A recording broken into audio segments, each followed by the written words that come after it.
Ini dosa daripada raja-raja Israel itu bahkan melebihi dosa daripada Yerobeam yang sudah diangkat oleh Tuhan. Tuhan berikan, Tuhan percayakan 10 suku tersebut. Tapi karena insecurity, karena ingin mempertahankan apa yang dia miliki, ya dia dapatkan sebenarnya daripada Tuhan. Dia akhirnya akan membuat orang Israel itu condong kepada ilah-ilah yang berbeda. Soalnya cilakalah kita dalam hidup kita kalau kita tidak sadar bahwa apa yang kita miliki, kesempatan melayani atau apapun jabatan yang kita miliki, itu bukan milik kita, sudah milik daripada Tuhan. Elia yang tiba-tiba muncul, kita tidak tahu siapa dia. Nama yang demikian besar, nama yang artinya demikian indah, di tengah-tengah orang Israel yang sudah meninggalkan Tuhan, ada seorang yang mengatakan Tuhanku itu bukan Baal, Tuhanku adalah Yahweh. Dari kota yang kecil yang tidak ada artinya itu Tuhan bisa memanggil seseorang untuk melayani Tuhan dan akhirnya melakukan suatu restorasi bagi suatu bangsa yang demikian penting, bangsa umat Tuhan itu sendiri. Tuhan akan mempersiapkan kita untuk suatu pelayanan yang penting, bukan karena kita, karena Tuhan berbelas kasihan kepada kita.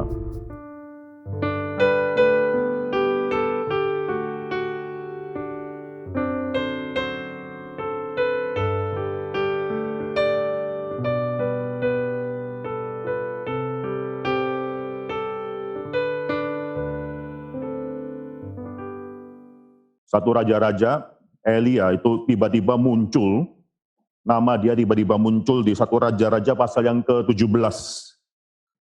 Satu raja-raja pasal yang ke-17, dan nanti kita akan dalam beberapa minggu ke depan, kita akan membahas perikop demi perikop, bagian daripada Alkitab yang membicarakan mengenai pelayanan daripada Elia dan Elisa. Kalau saudara melihat Elia dan Elisa adalah dua orang yang sangat besar sekali, ini nabi besar dalam perjanjian lama yang dipakai oleh Tuhan. Dan kedua nabi ini adalah nabi yang akan memperbaharui hati daripada orang-orang Israel dan mereka akan datang kepada Tuhan. Saya melihat ini adalah orang-orang yang kita kenal, dan Elia nanti saudara mengetahui bagaimana dia diangkat ke surga, dan Elisa akan meminta itu seperti 2 kali lipat daripada roh atau kuasa daripada Tuhan yang Tuhan berikan kepada Elia. Saudara bisa melihat bagaimana Elisa akan melanjutkan pelayanan daripada Elia. Ini dua orang yang Tuhan pakai besar sekali. Saudara, di dalam Alkitab, tidak setiap kali orang Nabi Tuhan itu melakukan suatu mujizat yang besar. Tidak. Dan kalau kita lihat di dalam Alkitab, dan ini seringkali menjadi satu hal yang salah daripada gereja-gereja pada saat ini, adalah mereka memikirkan bahwa apa yang terjadi dalam hidup daripada rasul-rasul, mujizat, tanda-tanda, dan seterusnya, itu harus terulang lagi juga di dalam zaman ini. Tapi itu tidak menjadi satu hal yang Alkitab katakan, saudara. Mengapa? Karena Alkitab hanya mengatakan ada 3 orang dalam Alkitab di mana mujizat besar itu dilakukan. 2 diantaranya di dalam perjanjian lama, 1 di dalam perjanjian baru. Yang pertama adalah Musa. Musa itu melakukan suatu mujizat yang luar biasa besar ketika membawa orang Israel keluar dari tanah Mesir. Melalui Musa Tuhan melakukan demikian banyak tanda-tanda mujizat-mujizat. Setelah itu adalah Elia. Saudara, Elia akan melakukan banyak sekali mujizat-mujizat. Dan kemudian dalam perjanjian baru tentunya adalah Tuhan Yesus. Tuhan Yesus akan melakukan banyak sekali mujizat-mujizat. Dan setelah itu saudara, bukan cuma mereka saja, tapi juga mujizat terjadi dalam diri penerusnya. Dalam Musa, nanti Yosua akan meneruskan, memimpin orang Israel masuk dalam tanah perjanjian, dan dia akan melakukan banyak mujizat juga. Lalu nanti saudara bisa melihat Elisa yang meneruskan pelayanan daripada Elia, itu akan melakukan mujizat-mujizat. Dan juga saudara lihat dalam hidup dari Tuhan Yesus Kristus, itu para rasul yang meneruskan pelayanan daripada Yesus Kristus akan melakukan banyak mujizat. Setelah itu nggak dicatat, saudara. Nggak dicatat bahwa penulis daripada Yosua atau orang-orang generasi selanjutnya, atau penerus, atau orang-orang setelah nabi-nabi setelah Elisa, atau orang-orang setelah para rasul itu akhirnya melakukan mujizat-mujizat besar, tanda-tanda yang besar. Tidak. Maka daripada itu, saudara, kita harus melihat 3 figurnya menjadi satu figur yang sangat penting sekali, yaitu Musa, Elia, dan Yesus Kristus. Itu memulai suatu epoch, suatu zaman yang baru, suatu era yang baru untuk pertobatan, untuk suatu karya keselamatan yang Tuhan berikan kepada orang-orang Israel, pada umat-umat Tuhan. Dan 3 figur ini, saudara, Elia, Musa, dan Tuhan Yesus Kristus, itu nanti muncul di transfigurasi, saudara. Itu ada di transfigurasi. Jadi hari ini yang kita pelajari adalah hidup dari seorang yang sangat penting sekali. Kita akan melihat bagaimana pelayanan daripada Elia dan nanti kelanjutannya dengan Elisha. Kalau saudara perhatikan juga, tadi saya sudah katakan Elia dan Elisa dipakai oleh Tuhan untuk menjadi suatu tanda pertobatan bagi orang-orang Israel. Tapi saudara bisa melihat juga Yesus Kristus. Coba kita buka Lukas ya. Sebelum kita baca 1 Raja-Raja pasal 17, coba kita buka Lukas. Dalam Lukas pasal yang keempat, ya saudara lihat dari ayat ke-16 dan seterusnya, itu Yesus ditolak di Nazaret. Dalam hidup daripada Tuhan Yesus Kristus ketika dia ditolak pelayanan dia, di tempat di mana dia dilahirkan atau tempat di mana dia dibesarkan, saudara, Tuhan Yesus akan menggunakan dua figur ini, yaitu Elia dan Elisa. Saudara bisa lihat dalam ayat yang 25 dan seterusnya, ya, Elia dan Elisa untuk menceritakan juga mengenai pengerasan hati daripada anak-anak Tuhan. Tuhan Yesus akan mengatakan pada zaman di mana, coba kita baca ayat ke-25 ya, aku berkata kepadamu dan kataku dibenar, pada zaman Elia terdapat banyak perempuan janda di Israel ketika langit tertutup selama 3 tahun 6 bulan dan ketika bahaya kelaparan yang hebat menimpa seluruh negeri. Tetapi Elia diutus bukan kepada salah seorang dari mereka, melainkan kepada seorang perempuan janda di Sarfat di tanah Sidon. Dan pada zaman Nabi Elisa banyak orang kusta di Israel, dan tidak ada orang pun daripada mereka yang ditahirkan selain daripada Naaman orang Syria itu. Tuhan akan menggunakan figur daripada Elia dan Elisa ini untuk menceritakan bagaimana belas kasihan Tuhan nanti datang pada mereka yang sebenarnya bukan atau tidak dianggap sebagai umat Tuhan.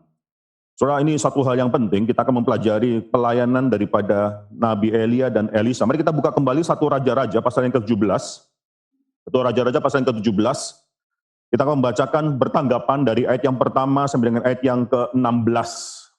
1 Raja-Raja pasal 17 ayat yang pertama sampai dengan ayat yang ke-16. Saya membacakan ayat yang ganjil. Saudara dengan suara yang keras, saudara membaca ayat yang genap. Dan demikianlah firman Tuhan bagi kita pada mulai daripada awal tahun baru ini. Elia di tepi sungai Kerit. Lalu berkatalah Elia orang Tisbe dari Tisbe Gilead kepada Ahab, demi Tuhan yang hidup, Allah Israel yang kulayani, sesungguhnya tidak akan ada embun atau hujan pada tahun-tahun ini, kecuali kalau kukatakan,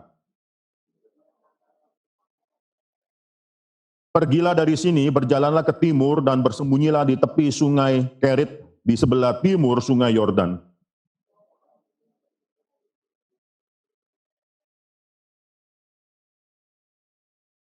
Lalu ia pergi dan ia melakukan seperti firman Tuhan. Ia pergi dan diam di tepi sungai Kerit di sebelah timur sungai Yordan.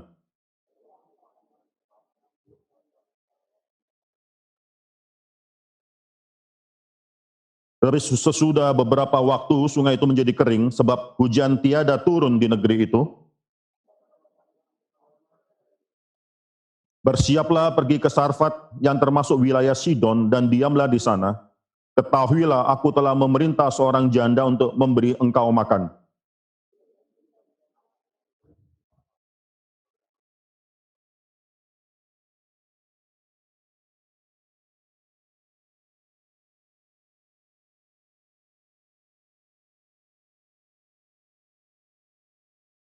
Ketika perempuan itu pergi mengambilnya, ia berseru lagi, cobalah ambil juga bagiku sepotong roti.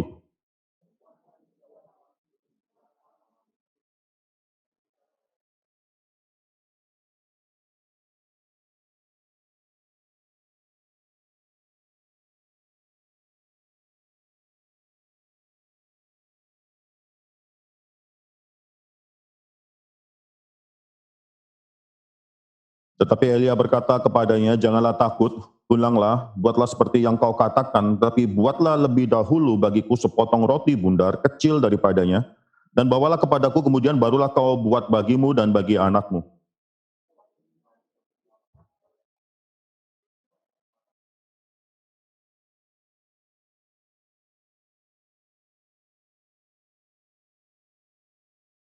Lalu pergilah perempuan itu dan berbuat seperti yang dikatakan Elia, maka perempuan itu dan dia serta anak perempuan itu mendapatkan makan beberapa waktu lamanya.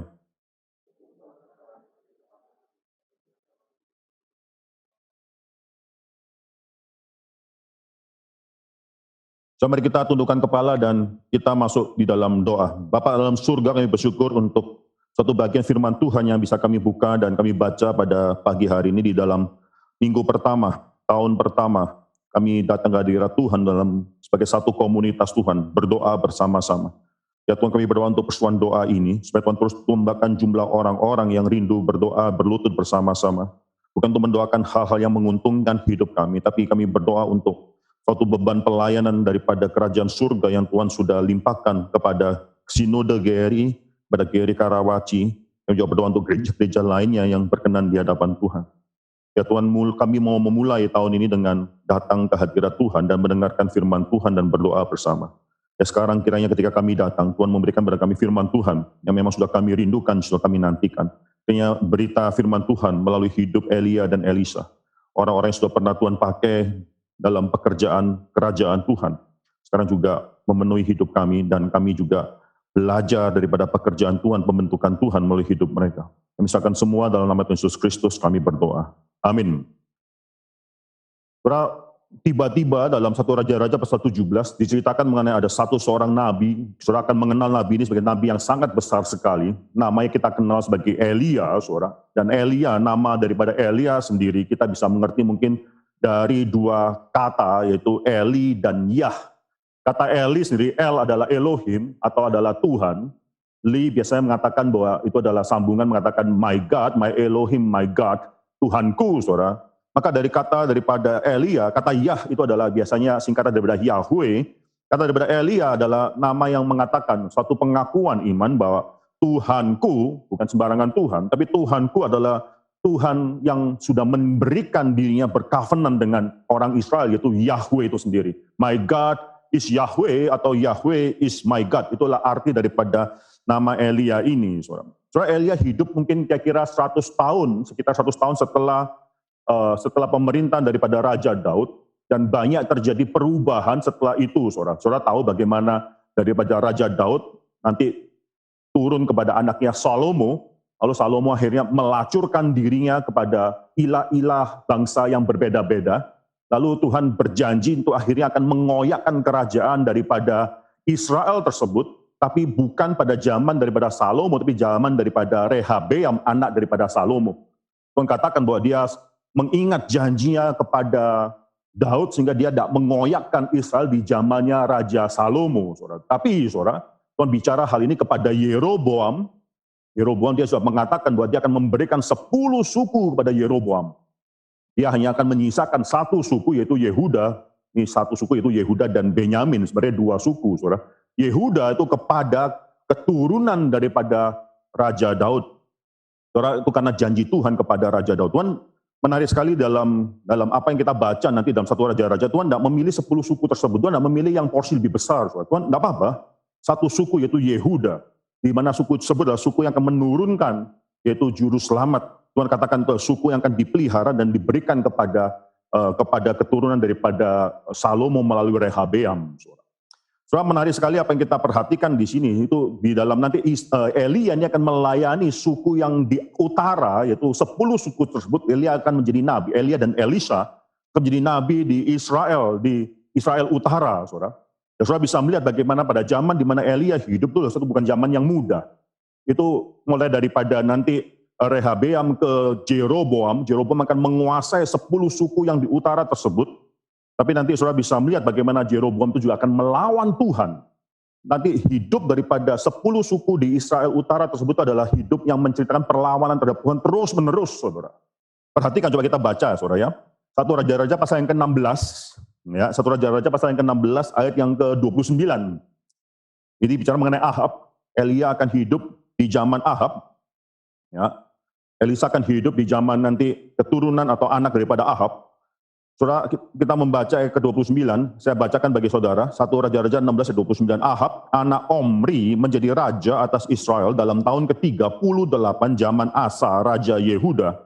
Dan Ahab bin Omri memerintah 22 tahun lamanya atas Israel di Samaria. Ahab bin Omri melakukan apa yang jahat di mata Tuhan lebih daripada semua orang yang mendahuluinya. Saudara, ini di mata Tuhan dia juara nomor 1, saudara, dalam melakukan kejahatan.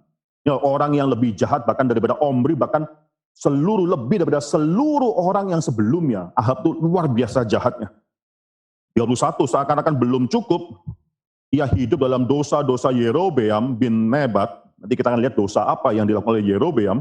Maka ia mengambil pula Isabel, anak Etbaal, raja orang Sidon, menjadi istrinya, sehingga ia pergi beribadah kepada Baal dan sujud menyembah kepadanya.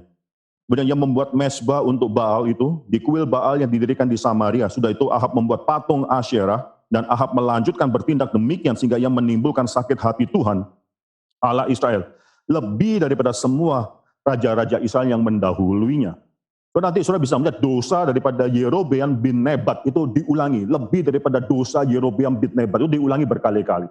Saudara, Tuhan mengesanakan, Tuhan memang menganggap dosa bin Yerobeam bin Nebat ini satu dosa yang luar biasa besarnya, dan kita bisa mengerti mengapa. Karena ketika Salomo sudah melacurkan diri pada ilah-ilah yang lain, Yerobeam adalah orang yang masih sangat pure sekali, dan Tuhan akhirnya memilih berkata sebelum Salomo turun takhta, sebelum dia mati, saudara, Tuhan berkata pada Yerobeam bahwa aku akan memberikan 10 kerajaan kepadamu. Tapi bukan pada zaman daripada Salomo hidup, tapi zaman daripada anaknya. Maka ketika Rehabiam sudah menjadi raja, nanti saudara bisa melihat, coba saudara buka sedikit saudara ya, kita lihat sedikit satu raja-raja saudara, satu raja-raja pasal yang ke-12, 12, atau ya pasal yang ke-12, itu pecahnya kerajaan tersebut. Rehabiam itu nanti, ya setelah Salomo meninggal, dia memanggil penasehat-penasehat papanya, karena ada orang-orang yang datang kepada dia, orang-orang Israel yang datang kepada dia mengatakan bahwa teks itu terlalu burden, terlalu besar sekali untuk menanggung pajak dan seterusnya. Dia bertanya apa yang harus dilakukan, maka ini penasihat-penasihat daripada orang tuanya, Pak Salomo mengatakan sekarang, ya kalau engkau akan menjadi hamba daripada Israel, melayani Israel, mereka akan menjadi hamba. Maksudnya ringankanlah pajak mereka. Tapi dia tidak mau dengarkan, dia akhirnya memilih mendengarkan, dia kumpulkan orang-orang penasihat-penasihat yang seumur dia. Itu maksudnya itu sangat menarik sekali, saudara. Ini penasihat orang tuanya disandingkan dengan penasihat yang seumur dengan dia. Penasihat-penasihat yang mungkin nggak ada pengalaman, mungkin teman-temannya diangkat dia menjadi penasihat, dan teman-temannya akhirnya mengatakan, teruskan. Akan lebih daripada itu. Nanti saudara, orang-orang Israel yang dipimpin oleh Jeroboam datang kepada Rehabeam mengatakan, kelingking daripada tanganku ini, itu lebih besar daripada pinggang papaku. Kasih lebih pajak tersebut. Terjadi pemberontakan, Tuhan pakai cara itu, saudara. Akhirnya memecahkan Israel, percalah Israel. Orang Israel mengatakan, apa urusannya keluarga Daud dengan kami? Dan mereka akan mengangkat Jeroboam, tapi kalau saya perhatikan, Tuhan memberikan kerajaan 10 suku kepada Yerobeam. Apa yang Yerobeam pikirkan? Baca satu Raja-Raja pasal 12 ayat ke-25. Saya mulai baca bagi saudara, satu Raja-Raja pasal 12 ayat 25. Kemudian Yerobeam memperkuat Sikem di pegunungan Efraim, lalu diam di sana, ia keluar dari sana lalu memperkuat Penuel. Maka berkatalah Yerobeam dalam hatinya, kini mungkin kerajaan itu kembali kepada keluarga Daud. Dia mulai khawatir, sudah mendapatkan berkat daripada Tuhan. Yerobeam mulai memikirkan kemungkinan suatu hari nanti warganya dia sendiri, yaitu orang-orang Israel, 10 suku di utara itu akan pergi ke Yerusalem, karena Yerusalem masih di Yehuda. Tempel daripada Solomon itu masih ada di Yerusalem. Mereka mungkin akan mencondongkan hati kepada Rehabeam, saudara. 27, jika bangsa itu pergi mempersembahkan korban sembelihan di rumah Tuhan di Yerusalem, maka tentulah hati bangsa ini akan berbalik kepada tuan mereka, yaitu Rehabeam, Raja Yehuda. Kemudian mereka akan membunuh aku dan akan kembali kepada Rehabeam, Raja Yehuda. Ini adalah orang yang akhirnya tidak mempercaya janji daripada Tuhan dan merasa sangat insecure sekali. Setelah mendapatkan berkat daripada Tuhan, dia malah akhirnya akan merancangkan suatu hal yang jahat. Karena dia merasa posisi atau takhta atau apa yang dia miliki itu harus dipertahankan. Ayat 28, sesudah menimbang-nimbang maka raja membuat 2 anak lembu jantan dari emas. Saudara tahu ya, anak lembu jantan pernah dibuat oleh bangsa Israel ketika keluar daripada Mesir, itu menjadi suatu kekejian bagi Tuhan. Nah cukup evil daripada mereka, dia akan membuat 2 kali lipat, saudara, 2 anak lembu jantan. Ya sekali lagi di sini katakan 2 anak lembu jantan dari emas, dan ia berkata kepada mereka, sudah cukup lama yang kamu pergi ke Yerusalem, hai Israel, lihatlah sekarang Allah-Allahmu yang telah menuntun engkau keluar daripada tanah Mesir. Yang menaruh lembu yang satu di Betel dan yang lain ditempatkan di Dan, di paling utara dan paling selatan daripada Israel, supaya apa? Supaya orang Israel tidak usah pergi ke Yerusalem, mereka bisa pergi menyembah anak lembu emas. Maka hal itu menyebabkan orang berdosa, sebab rakyat pergi ke Betel menyembah patung yang satu dan ke Dan menyembah patung yang lain dan seterusnya. Itu Yeroboam akan membuat kuil-kuil dan seterusnya. Ini maka dikatakan berkali-kali antara akan keluar bahwa ini dosa daripada orang-orang tersebut, daripada raja-raja Israel itu bahkan melebihi dosa daripada Yerobeam bin Nebat yang sudah diangkat oleh Tuhan. Tuhan percayakan 10 suku tersebut, tapi karena insecurity, karena ingin mempertahankan apa yang dia miliki, yang dia dapatkan sebenarnya daripada Tuhan, dia akhirnya akan membawa orang Israel itu condong kepada ilah-ilah yang berbeda. Soal cilakalah kita dalam hidup kita kalau kita tidak sadar bahwa apa yang kita miliki, kesempatan melayani, atau apapun jabatan yang kita miliki, itu bukan milik kita. Saudara. Itu milik daripada Tuhan. Nah, saya pernah mengatakan di CIT bahwa setiap orang datang ke sini dengan satu konsep bahwa walaupun kita mengerjakan yang terbaik untuk Tuhan, dan kita harapkan memang bahwa orang yang ditempatkan di dalam CIT untuk melayani Tuhan adalah bukan orang yang mudah digantikan. Kita harus tahu bahwa pendidikan kita, pembentukan kita, mempersiapkan kita untuk suatu pelayanan yang tidak mudah digantikan oleh Tuhan. Tapi jangan pikir baik itu rektorat, baik itu seluruh dosen, staf, bahwa kita tidak bisa digantikan. Itu adalah milik kita yang harus kita pertahankan. Sekali pelayanan Tuhan akhirnya menjadi suatu yang gagal karena kita memikirkan itu adalah milik kita yang harus kita pertahankan. Posisi jabatan dalam gereja, penatua atau apapun, itu satu hal yang harus kita pertahankan. Bukan kemuliaan Tuhan yang kita perjuangkan. Saudara, sekarang Elia hidup di dalam konteks macam demikian. Dia hidup dalam konteks, bahkan dalam konteks daripada kerajaan yang dipimpin oleh Ahab. Ahab menjadi raja pada zaman Elia tersebut, dan Ahab ini adalah raja yang lebih jahat daripada semua raja-raja yang datang sebelumnya. Saudara bisa bayangkan, itu suatu hal yang sangat menakutkan sekali. Tapi luar biasa, saudara, ada Elia yang tiba-tiba muncul, dan nama Elia begitu besar, kita tidak tahu siapa dia. Nama yang demikian besar, nama yang artinya demikian indah, di tengah-tengah orang Israel yang sudah meninggalkan Tuhan, ada seorang yang mengatakan, Tuhanku, itu bukan Baal, Tuhanku adalah Yahweh, Elia, saudara. Dan dia adalah orang yang datang daripada Tisbe, dari Tisbe Gilead. Tidak ada yang tahu, saudara, Tisbe itu ada di mana. Ini satu kota yang mungkin sangat kecil sekali. Tidak ada yang tahu ini kota dari mana dan pentingnya bagaimana. Tidak ada yang bisa mengerti atau bisa memberitahukan kepada kita. Ini kota yang kecil sekali.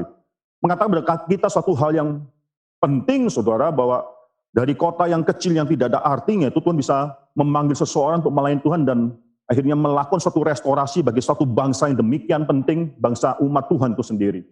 Karena hidup kita adalah hidup yang kita harus serahkan kepada Tuhan. Tuhan bukan memakai kita karena kualifikasi kita atau karena hal-hal yang penting yang kita ada dalam hidup kita, mungkin karena posisi kita dalam society dan seterusnya. Tidak. Tuhan kalau mau pakai seseorang, dia akan pakai siapapun yang dia bisa pakai. Saudara, ini Elia adalah orang besar bukan karena dia adalah orang penting. Tidak, saudara, dia adalah orang besar karena dia adalah orang yang dipakai oleh Tuhan, maka dia akan menjadi orang yang penting. Jangan dibalik konsep mengenai hal ini, saudara, bukan karena kita penting, kita dipakai oleh Tuhan. Tuhan mau tidak mau berhutang kepada kita untuk akhirnya mengatakan bahwa pelayanan ini harus dikerjakan karena memang engkau adalah orang yang paling tepat dari orang yang lain lagi. So, Tuhan akan mempersiapkan kita untuk suatu pelayanan yang penting, bukan karena kita, karena Tuhan berbelas kasihan kepada kita. So, Elia adalah seseorang yang nggak dikenal sebelumnya, di kota yang tidak ada, yang kita tidak tahu di mana kota tersebut. Tapi dia dipakai oleh Tuhan luar biasa. So, dia datang kepada Ahab, orang yang nobody ini, this nobody, tapi adalah Nabi Tuhan. Dia datang kepada Ahab dan langsung saudara perhatikan perkataan yang pertama pada Ahab, orang yang demikian jahat tersebut. Jadi kita bisa melihat evilnya, kejahatan daripada Ahab di minggu-minggu selanjutnya, saudara. Dia berkata, demi Tuhan yang hidup, Allah Israel yang kulayani, sesungguhnya tidak akan ada embun atau hujan pada tahun-tahun ini, kecuali kalau kukatakan. Saudara, embun dan hujan adalah suatu hal yang sangat penting sekali di mana-mana, saudara. Khususnya bagi orang-orang di Israel di dalam tanah perjanjian tersebut. Melalui embun dan hujan mereka mendapatkan air yang sangat penting sekali. Saudara, Israel bukanlah satu tanah yang sangat subur sekali, yang kayak dunia tropis ya, saudara, itu banyak sekali pohon-pohon, enggak demikian, memang subur tanah tersebut, tapi ada bagian-bagian dalam Israel yang memang ada kekeringan, saudara, ada bukan semuanya homogen, semuanya penuh dengan pohon, tidak. Ada bagian Israel yang memang berbeda, tapi embun dan hujan ini sangat diperlukan sekali. Tapi Elia katakan, sampai nanti aku berkata kemudian, tidak akan ada lagi hujan, bahkan embun tidak akan turun. So, ini luar biasa sekali, dan kita bisa tahu bahwa embun dan hujan ini akhirnya tidak turun. Kemarau datang selama 3,5 tahun, dan membuat satu bangsa itu, saudara, Israel, itu akhirnya kekeringan, dan mereka mengalami kesulitan yang luar biasa besar. So, setelah mengatakan kalimat demikian, tiba-tiba, saudara, by the way, saudara, tidak disebutkan alasannya mengapa, Tuhan tiba-tiba akan menutup semua curahan air kepada Israel. Tidak disebutkan juga apa yang harus mereka lakukan supaya nanti mereka mendapatkan hujan dan embun lagi. Tiba-tiba dikatakan demikian, pronounce judgment atas Israel, dan lalu Elia akan mundur. Saudara bisa melihat dalam ayat yang kedua, dan firman Tuhan kepada Elia mengatakan, pergilah dari sini, berjalanlah ke timur dan bersembunyilah di tepi sungai Kerit, di sebelah timur sungai Yordan. Saudara, di sana Elia bukan mundur karena ketakutan, Tuhan yang suruh Elia pergi. Setelah berkata kepada Ahab, Tuhan suruh Elia pergi untuk pergi ke timur, ke tepi daripada sungai Kerit, di sebelah timur sungai Yordan. Mengapa?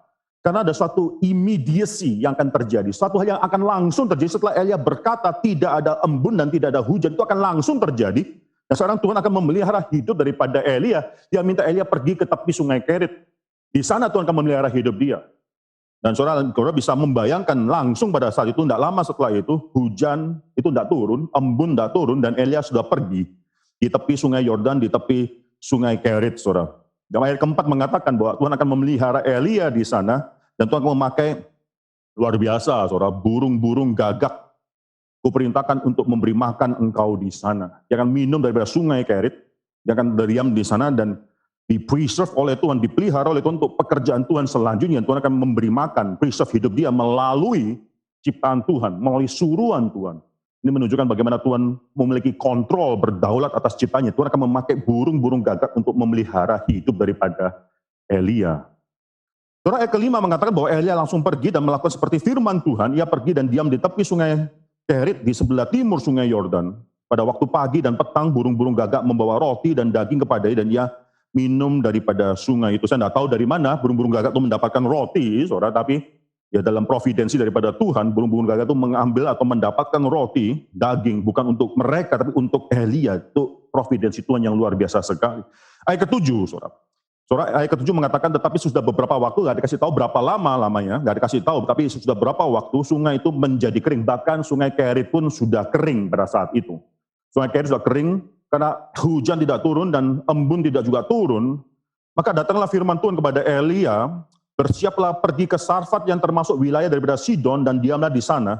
Ketahuilah aku telah memerintahkan seorang janda untuk memberi engkau makan. Soalnya ini suatu kalimat yang besar, saudara. Suatu kalimat yang besar. Mengapa? Pertama, saudara, Elia disuruh pergi ke Sidon. Saudara tahu Sidon adalah tempat di mana Isabel datang. Sidon adalah bukan wilayah daripada Israel, Sidon adalah di luar daripada Israel. Isabel, seorang yang akhirnya Ahab akan nikahi menjadi ratu di Israel, datang daripada Sidon, orang yang tidak percaya kepada Tuhan. Tuhan akan membawa Elia pergi ke tempat di mana tempat itu belum mengenal Tuhan, dan lebih daripada itu, ini kayak ada suatu barter ya. Isabel masuk ke Israel, Elia akan keluar pergi ke Sidon, saudara. Maka di sini di Sidon itu Tuhan akan memelihara dia dalam hidup seorang janda. Saudara, Tuhan akan mengatakan suatu kalimat, Tuhan Yesus Kristus akan mengatakan suatu kalimat dalam Lukas pasal 4 yang tadi kita baca. Tuhan membawa Elia bukan kepada janda di Israel, tapi janda di Sidon. Tuhan ada banyak janda di Israel, tapi Tuhan tidak membawa Elia kepada salah satu janda di Israel. Bahkan kalau kita bisa pikirkan lebih lanjut lagi, bukan cuma janda di Israel atau janda di Sidon. Janda pada saat itu adalah seorang yang mungkin kedudukan status ekonomi masyarakat itu yang paling rendah, yang mungkin tidak ada harapannya. Seorang perempuan, seorang wanita pada saat itu sangat bergantung sekali kepada suaminya, tapi ketika suami sudah meninggal, saudara, siapa pegangannya, siapa sandarannya, saudara? Maka janda adalah mungkin lukisan atau gambaran daripada status masyarakat yang paling rendah. Mengapa harus kirim ke janda? Bukankah ada orang-orang lain yang lebih hebat daripada janda di Israel, di Sidon? Mungkin orang yang lebih mampu, mungkin memang pada saat itu, tanah Israel itu mengalami kekeringan, dan kemungkinan juga sekitarnya mengalami kekeringan juga. Tapi paling tidak pasti ada orang yang lebih mampu daripada si janda lah. Mengapa Tuhan harus mengirimkan Elia kepada rumah seorang janda? Itu apa artinya? Lalu bukan cuma kepada seorang janda saja, tapi seorang janda di luar daripada tanah Israel, yaitu di Sidon. Mengapa Tuhan melakukan semua hal ini? Tuhan ini menunjukkan pada kita bahwa Tuhan akan memelihara hidup. Kalau Tuhan mau memelihara hidup seseorang, dia akan pelihara hidup orang tersebut. Tahun 2021 ini, saudara, apa yang kita khawatirkan? Saudara? Tahun 2021 ini apa yang kita khawatirkan? Apa kita terlalu mengkhawatirkan bahwa Tuhan tidak memelihara hidup kita? Apa kita mengkhawatirkan bahwa Tuhan tuh akhirnya bisa tidak melepaskan atau membiarkan keluarga kita? Kita yang memiliki doktrin reform. Berkali-kali kita katakan mengenai kedaulatan Tuhan ini dan itu. Mari orang reform menghidupi teologi reform. Mari orang reform menghidupi penyertaan Tuhan dan kepercayaan kita kepada kedaulatan Tuhan dalam hidup kita. Bukan cuma kepada faith. Kedaulatan Tuhan itu bukan takdir. Sangat berbeda sekali takdir dengan kedaulatan Tuhan atas segala sesuatu. Karena ketika kita bicara mengenai takdir, itu suatu hal yang bukan person atau impersonal. Kita bicara mengenai kedaulatan daripada Allah. Itu adalah Allah Bapa kita yang berdaulat atas hidup kita. Mana mungkin dia membiarkan kita. Saudara bisa melihat bagaimana Tuhan memelihara hidup daripada Elia dengan cara-cara yang menunjukkan bahwa bukan usaha manusia lah yang membuat akhirnya dia bisa hidup. Bukan. Burung gagak dipakai untuk memelihara hidup dia. Seorang janda, bahkan seorang janda di tanah yang asing yang tidak mengenal Tuhan dipakai untuk memelihara daripada hidup Elia tersebut. Tuhan bisa menggunakan apapun dalam sekitar kita untuk memelihara hidup kita. Apa yang perlu kita khawatirkan? Banyak orang yang akhirnya tidak bisa melakukan pekerjaan Tuhan besar untuk kerajaan Tuhan karena terlalu memikirkan kekhawatiran yang mungkin terjadi dalam hidup dia.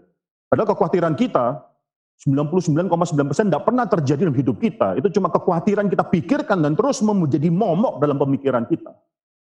Saya bersyukur saudara, Jemaat GRI Karawaci sudah mulai memberanikan diri untuk datang ke gereja. Banyak orang yang mungkin masih kurang berani. Kita rata-rata saudara, paling tinggi kehadiran daripada ibadah kita itu baru mencapai 55% daripada total kehadiran.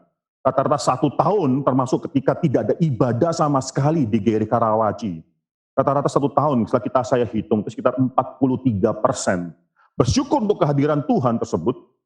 Tapi saudara, banyak orang yang mungkin masih ragu-ragu datang ke persekutuan doa, datang ke gereja. Saudara, kita perlu bersyukur. Ini bukan membanggakan diri, saudara. Belum ada satu orang yang terjangkit karena datang ibadah di gereja hari Minggu, KU1, KU2, atau persekutuan doa, atau PA, dan seterusnya. Tidak ada, belum ada. Tuhan masih memelihara, Tuhan masih berbelas kasihan kepada komunitas ini. Tapi banyak sekali orang yang memikirkan bahwa kita mengkhawatirkan ini dan itu, padahal Tuhan berkata begitu banyak kalimat dalam Alkitab dan contoh-contoh. Hari ini kita diingatkan sekali lagi bahwa Tuhan memelihara. Di dalam Matius Tuhan mengatakan bahwa bahkan burung pipit yang harganya itu 2 ekor seduit. Maksudnya apa? Tidak bisa beli cuma 1 ekor. Itu tidak bisa ada setengah duit, itu tidak ada. Itu harga yang paling murah, yaitu 1 duit, 2 ekor kita bisa dapatkan. Tidak ada satupun yang jatuh dari langit di luar daripada kehendak daripada Allah Bapa kita. Rambut kita pun sudah dihitung sedemikian rupa. Tidak ada satupun yang jatuh di luar daripada kehendak daripada Allah Bapa kita. Saudara, hidup kita harus menunjukkan bagaimana Tuhan memelihara. Ajar pasangan hidup kita, istri kita, suami kita. Ajar anak-anak kita, satu generasi demi generasi selanjutnya mengenai kedaulatan Tuhan dan kebaikan Tuhan dan pemeliharaan Tuhan. Setelah kita lalui tahun 2021 dengan mungkin satu yang tidak bisa kita bayangkan. Kita tidak mengerti tahun 2020 dan ada satu uncertainty, kita memikirkan mungkin hal yang baik tahun 2020, tiba-tiba terjadi COVID. Jangan pikir tahun 2021 ini pasti segala COVID itu akan terselesaikan karena ada vaksin. Pengharapan kita bukan di vaksin. Pengharapan kita bukan di masker, memang semua itu penting, tapi pengharapan kita dalam tangan Tuhan. Apapun kita bisa katakan dalam hidup kita, dalam keluarga kita, dalam diri kita, apapun yang terjadi tahun ini, ajar kami untuk bisa menikmati pemeliharaan Tuhan. Saudara, katakanlah itu. Ajar kami untuk bisa menikmati pemeliharaan Tuhan. Saudara, Elia dipelihara luar biasa. Nanti burung itu akan bukan cuma 1 kali, tapi nanti di dalam perikop atau pasal berikutnya itu akan juga memelihara hidup dia. Tuhan memakai bukan manusia, bahkan ciptaan yang sepele, burung, untuk memelihara hidup daripada Elia. Apa yang perlu kita khawatirkan? Tuhan mengatakan bahkan bunga di ladang ya, yang hari ini bisa bagus dan besok dibuang, itu sendiri dipelihara oleh Tuhan. Apalagi hidup daripada anak-anak Tuhan. Saudara, kita lanjutkan dari ayat yang ke-10. Lalu Elia pergi, bersiap, pergi ke Sarfat. Ini di luar daripada Israel, di Sidon. Setelah ia sampai ke pintu gerbang kota itu, tampaklah di sana seorang janda sedang mengumpulkan kayu api. Ia berseru kepada perempuan itu, katanya, cobalah ambil bagiku sedikit air dalam kendi.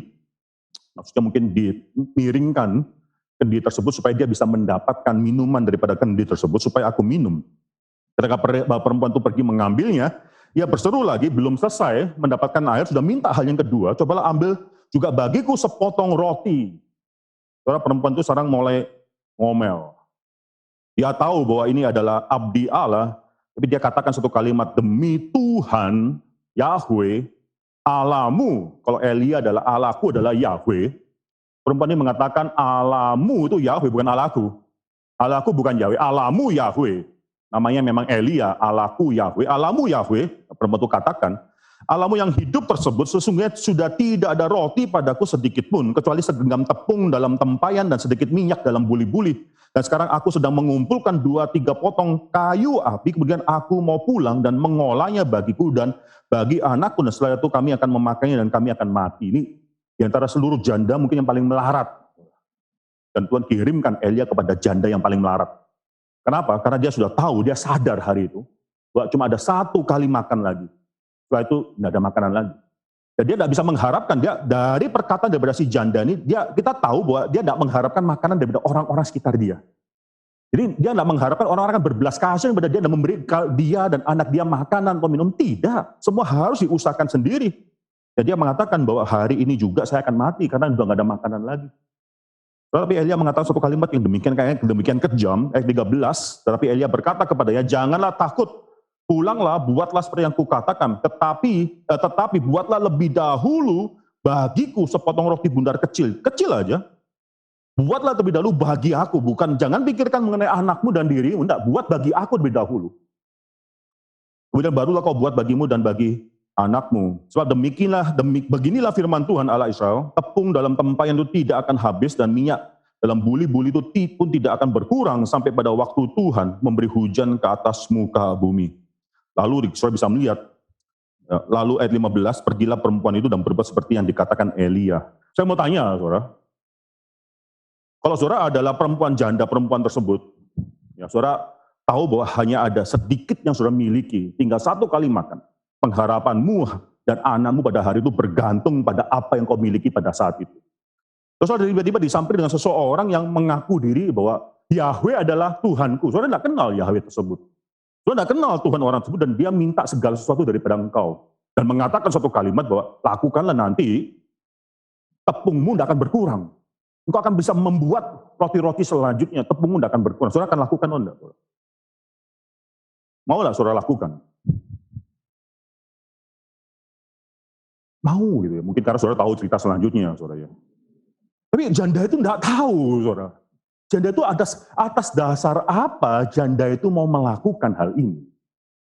Atas dasar apa janda itu bisa mengatakan, oke, masuk akal apa yang kau katakan. Saya akan lakukan karena saya percaya Tuhan juga memelihara hidupku. Janda itu tidak kenal Yahweh saudara. Janda itu tidak mengenal Tuhan, Elia percaya dan Elia sandarkan dirinya. Janda itu tidak kenal sama sekali. Terlebih lagi saudara, saya adalah orang yang belajar sains. Di dalam sains, itu sains mempelajari regularity, pattern di dalam alam semesta, dan akhirnya kita mencari daripada pattern yang terjadi itu hukum alam. Misalnya, matahari terbit sebelah timur hari ini. Benar ya? Nggak ngecek juga, saudara nggak ngecek lah ya. Saudara cuma percaya saja matahari terbit sebelah timur kan ya. Matahari terbit sebelah timur hari ini, matahari sebelah timur minggu lalu, matahari terbit sebelah timur 3 hari yang lalu kita membuat satu general conclusion, satu hukum alam, matahari pasti terbit sebelah timur, sehingga saudara tanpa ngecek pun saudara akan tahu matahari terbit sebelah timur. Past experience, pengalaman sebelumnya itu menentukan bagaimana kita bisa memproyeksikan ke depan. Itu selalu ada dalam hidup kita. Termasuk dalam pelayanan kita sering lakukan hal tersebut. Pengalamanku dalam melayani Tuhan sebelumnya adalah suatu bekal bagi saya untuk akhirnya bisa menentukan bagaimana saya bisa setia melayani Tuhan. Itu ada benarnya, tapi seringkali itu menjegal kita dalam melayani Tuhan. Karena kita tidak sadar Tuhan itu bisa melakukan lebih daripada apa yang sudah kita pikirkan atau apa yang kita sudah alami. Karena hal pertama yang sudah bisa pelajari dalam kitab pada saat ini adalah mengenai bagaimana Tuhan itu ketika Tuhan bekerja, dia bekerja sesuai dengan kehendak dia, bukan berdasarkan pengalaman hidup kita. So, janda Sarfat ini kalau mau bekerja, dan akhirnya menjawab Elia berdasarkan pengalaman hidup, dia seharusnya menjawab tidak, karena tidak pernah terjadi sebelumnya. Dan tidak masuk akal bagaimana suatu barang materi yang dipakai untuk masak itu sudah habis-habis. Ekspektasi kita, pengalaman kita adalah sesuatu yang sudah kita pakai itu pasti berkurang. Dan janda ini sendiri mengatakan bahwa ini adalah yang terakhir, sudah berkurang dan sangat berkurang sekali. Maka hari ini adalah hari di mana aku akan makan terakhir meal, the last meal dengan anakku, dan tidak ada lagi setelah itu. Itu pengalaman daripada hidup sebelumnya, itu hidup terus membawa kita pada pengalaman dan akhirnya mengkotak-kotakan hidup kita. Tapi akhirnya luar biasa, Tuhan bekerja luar biasa, dan kalau kita bisa berpikir, atas dasar apa janda ini yang sebelumnya tidak pernah mengenal Tuhan, dia memanggil Yahweh itu sebagai Tuhanmu, Allahmu, bukan Tuhanku, bukan Allahku. Yahweh adalah Allahmu. Atas dasar apa janda ini bisa akhirnya mempercayakan dirinya pada perkataan Elia? Dia melakukan seperti apa yang Elia minta. Saudara, tidak lebih daripada belas kasihan Tuhan. Sekali lagi, saudara, Tuhan memakai episode ini di dalam Lukas pasal 4 untuk menceritakan bagaimana anak-anak umat Tuhan pada zaman itu sudah mengeraskan hatinya sehingga sekarang berkat Tuhan akan disalurkan kepada orang-orang asing, Gentiles, yang bukan adalah umat Tuhan, yang bukan adalah orang Yahudi. Tuhan akan mengatakan bahwa akhirnya Tuhan menggunakan contoh daripada Elia untuk mengatakan akhirnya Tuhan memelihara hidup Elia dan mengirimnya bukan kepada orang, datang kepada orang-orang yang lain.